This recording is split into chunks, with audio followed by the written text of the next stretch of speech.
Lezi indaba zehora lesikhombisa sikwethulela zona bukhoma ekomkhulu le-SABC mbukelise Auckland Park eGoli nazi ezinohlonze kusihlwa nje. Laba abantu baseMalawi abakhona la asazi inamba yabo ukuthi ingakanani. Si-estimate ku-number of about 6,000. Namhlanje liqhubekile uhlelo lokuthuthwa kweinkumbi zabantu abadabuka eMalawi ngamabhasi ehholo laseSherwood eThekwini njengoba bephindela kwelakubo.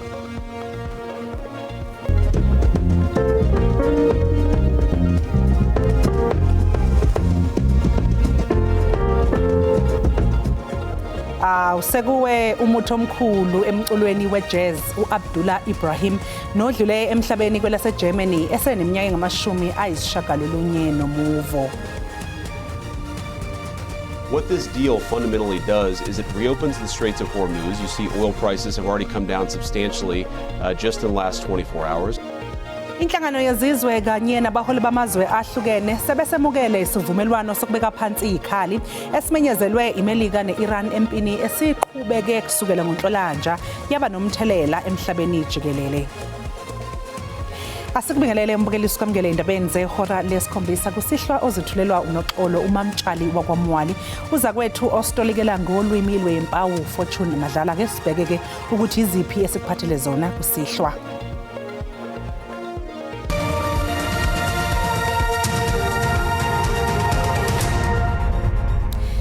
Sekuwe umuthi omkhulu emculweni wejazz uAbdullah Ibrahim nodlule emhlabeni kwelaseGermany eseneminyaka engu-90. I am so saddened by this because I always told people that I had been privileged to have worked with so many musicians in South Africa and probably around the world.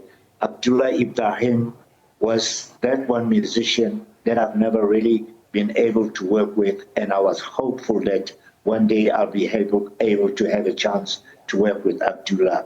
So my dream has become a nightmare. I'm so disappointed. I'm saddened by Abdullah's passing. You know, I don't even know how to describe this. Yeah. Abdullah Ibrahim was the second highest ranking Budo master, a Japanese martial art form. Think about that. That he's important in terms of martial arts. He's important in terms of his thinking and his vision as a creative composer in this art form we call jazz, and the way in which he was able to live his life as an exemplary creative for South Africans who are struggling and wrestling with who we should be in the world and who we should be in context, or the way in which we relate to other cultures. Abdullah Ibrahim was exemplary in that way too. Inkantolo ephakeme yase-Western Cape izolalela isicelo sikaMengameli wezwe uCyril Ramaphosa somzamo wokuvimbela ukuqhubeka komsebenzi wekomidi elizocubungula ngenqubo yokuchithwa kwakhe esikhundleni.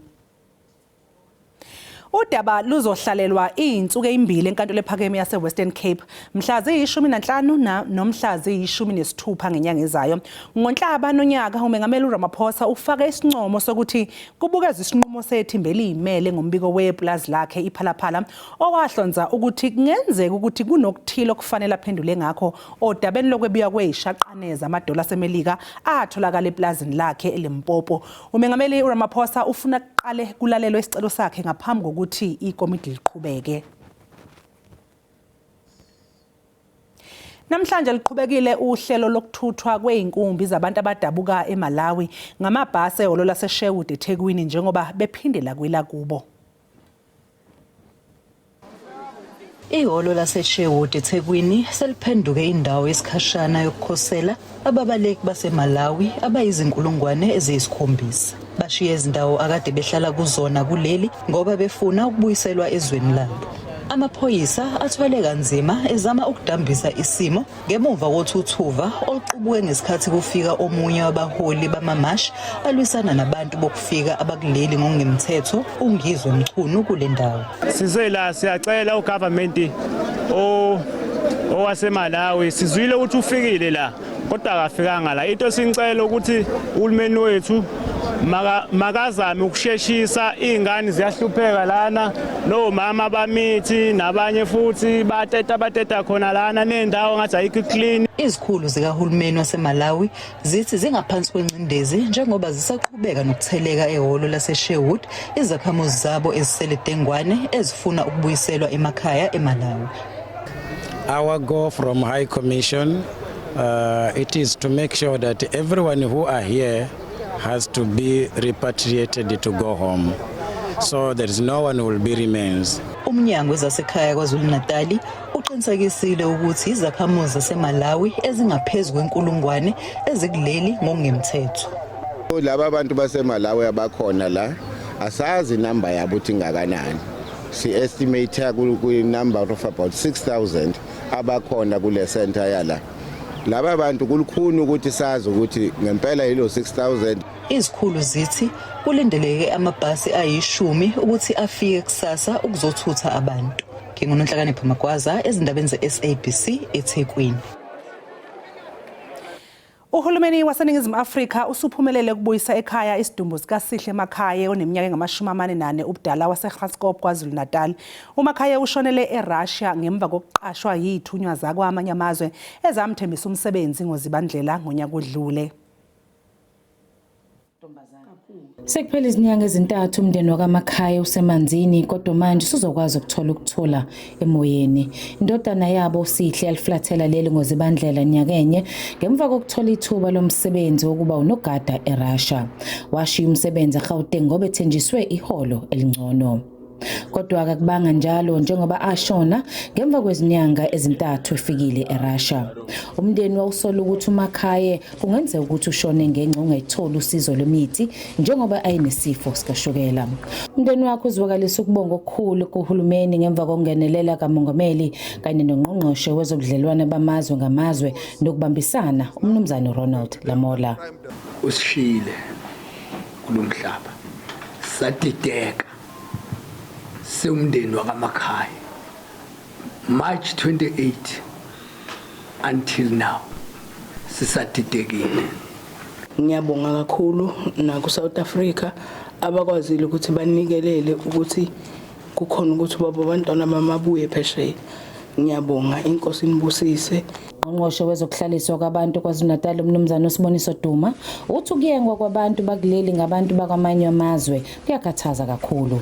KuFebruary uhulumeni wakwazi ukubuyisa abalise abangu-17 ababeyengelwe eRussia ngoJulayi nyakenye. Babekhohliswe ngokuthi bazoqeqeshelwa ezokuphepha eRussia.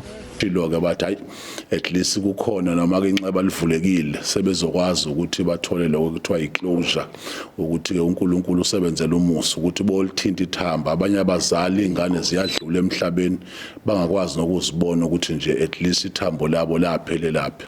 Makhaye uzofihlwa ngomgqibelo ekhaya eKranskop enyakatho nesifundazwe eKwaZulu-Natal. Kwizindaba zeSABC ngu-Ayanda Mhlongo eThekwini.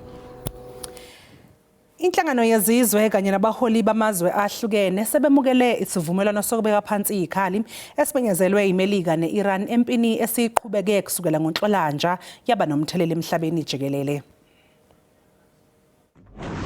Lesivumelwano okulindeleke ukuthi sicikicwe ngokusemthethweni ngolesihlanu eSwitzerland kulindeleke ukuthi sipheze ukuphalala kwegazi phakathi kwamazwe abambene ngezihluthu kuphinde kuvulwe nomzila wemkhumbi ethwala uwoyela iStrait of Hormuz.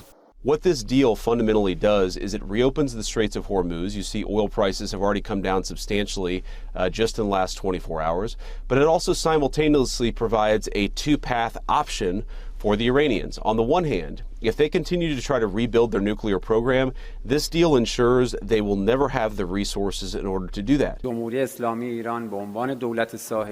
Kafushane uthi beyizwe lase-Iran bazokwenza isiqiniseko sokuthi imkhumbi ethutha uwoyela izodlula ngaphandle kwezihibe eStrait of Hormuz. This is a hugely significant moment. We have long called for de-escalation, and it is vital that all parties seize this opportunity to secure stability in the region and restore freedom of navigation in the Strait of Hormuz. Ngakolunye uhlangothi izakhamuzi zakwa-Israel azigculisekile neze ngalesivumelwano. I don't think it's going to last because the Iranian vowed to annihilate Israel. So when you sign an agreement with them, it just delay of their goals to destroy Israel and America. Elase-Iran liqinisekisile ukuthi lizobeka phansi izikhali kusukela namhlanje ebusuku kanti zizoqhubeka izingxoxo mayelana nohlelo lwayo lwenuzi. Ithimba labameli bakaVusimuzi Khet Matlala nabanye asolwa nabo ecaleni lokuzama ukubulala ligcinele isihoxisile isicelo sokuthi inkantolo ikhiphe incwadi ephoqa umbuso ukuthi udalule eminye imininingwane ephathelene necala. Sekuphele izinyanga abameli bakaMatlala bekhala ngokuthi umbuso ugodla ubufakazi obumqoka ukulungiselela ukuqulwa kwecala. Phakathi kobufakazi ababufunayo kubalwa nesitatimende okuthiwa senziwa ngufakazi wombuso wophiko oluzimele oluphenya ngezenzo nokuziphatha kwamaphoyisa i-iPad kanye nemininingwane yezimoto zamaphoyisa ezasetshenziswa ngesikhathi kuboshwa uKhet Matlala. I can place on record that my learned friend has provided us with a memory stick that contains one document that we were short of. I've not had opportunity to properly consult the document to see that we are happy with that. Abasolwa ababhekene nezinsolo zamacala okuhlanganisa kuzo ukucija itulo lokuzama ukubulawa kukaTebogo Thobejane, usomabhizinisi uJosi Banyoni kanye nalowaziwa ngoDJ Vetis. Kube nezihibe ummeli ummangalelwa oqala engafiki enkantolo. He should return. What does he think? That he'll come when it suits him to come. And the court must just convene and wait for his arrival. Ummeli wommangalelwa uTiego Mabusela osolwa njengoShasbam utshele enkantolo ngesimo sempilo esingesihle kuMabusela. Uveze nokukhathazeka ngokuthi abaphenyi becala bake bazama ukuthatha ngenkani ubufakazi beminwe kummangalelwa. Nokho ke umbuso ukuchithile lokho wathi akuhlobene futhi akuxhumene necala. The police can, without a warrant, obtain his fingerprints. Abasolwa bazobuyela enkantolo ngolwesithathu. Mbukelisi sasiqu eyitolo kanti siyabuya nezinye indaba zosuku ngemva kwekhefu.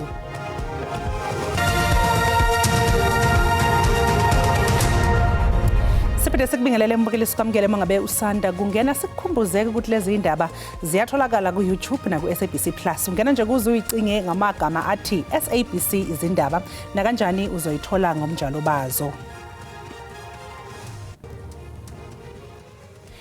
Umphakathi abaholi bamabandla kanye nezikhulu zendawo zinqume ukugcwala imigwaqo yakwaNonqaba eMossel Bay esifundazweni iWestern Cape ngenhloso yokunxusa ukuba kube nokuthula.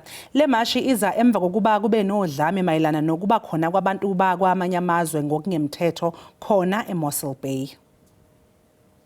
Inkokheli zakwalizwi ngokubambisana nomasipala zikhokhele lo mngcelele ngelimemelela uxolo okusezithendeni zodushe oluqhambuke kulelokishi kwiveki ezigqithileyo.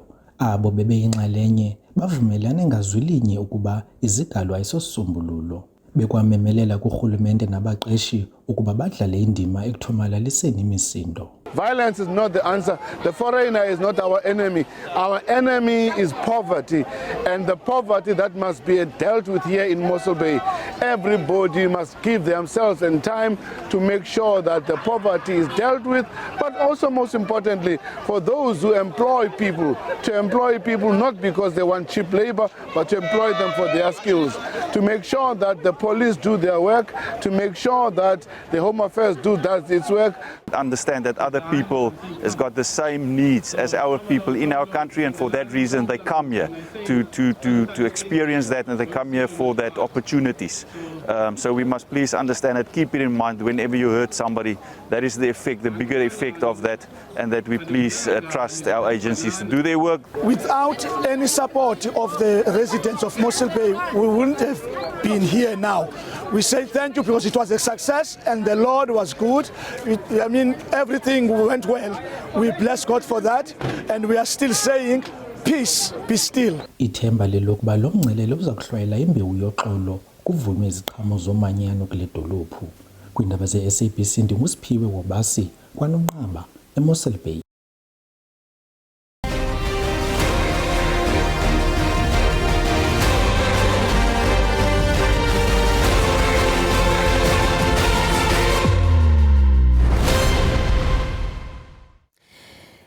Intsha yakulelizwe isakhungethwe yingqinamba ezifana nokuntuleka kwamathuba emisebenzi nokungahlinzekwa ngengqalasizinda yize sekuphela iminyaka engamashumi amahlanu kwaba nezibhelu zaseSoweto ngo-1976.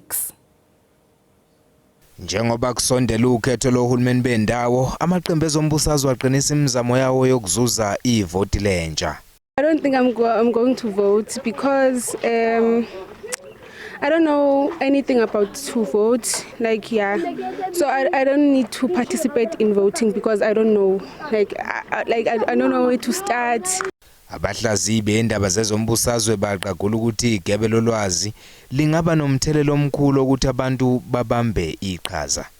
When young people don't participate on a large scale in elections, it does beg the question about consolidation of democracy, but also I think it poses a threat to legitimacy.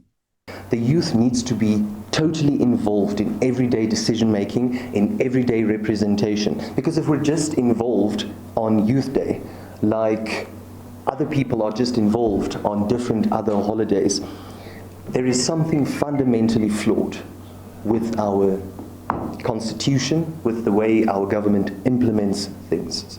My solution, get the youth involved. How do we do that? The youth should acknowledge and realize their power lies within the present moment. Ikhomishana ezokhetha igqugquzela intsha ngokubhalisela ukuvota kuseqhulwini kuyo njengoba lusondela ukhetho luzobanjwa mhla zezine kuLwezi kuwo lonyaka. Uma sibuya eyitolo mbukeli sisobeke sesikuphathela umhlahlo wesimo sezulu nesangoma sezulu umkhushulwa Msimanga.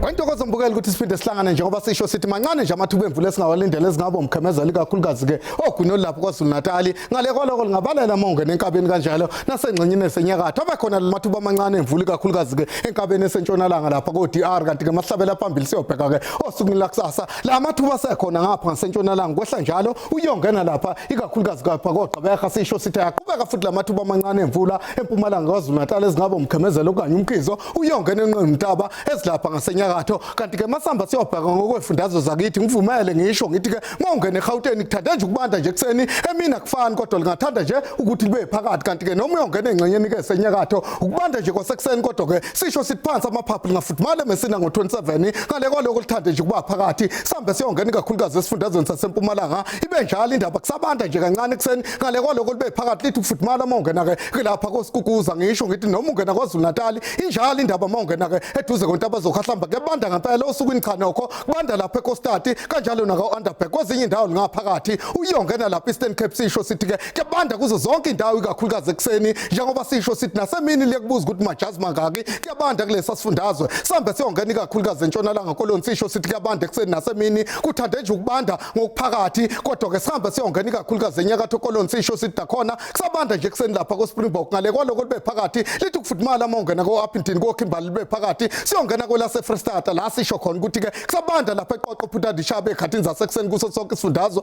ngale kwaloko lingathanda nje ukuthi libe phakathi kulesa sifundazwe saseFree State sambe siyovala ngeNorth West sisho sithi ke kuyabandi kakhulukazi ekhathini zasekuseni nokho kodwa ke emini lingathanda nje ukuthi libe phakathi uyongena lapho koRustenburg mbukole ngivumela ngithi ke ngiyithatha indawo benobusuku obuhle.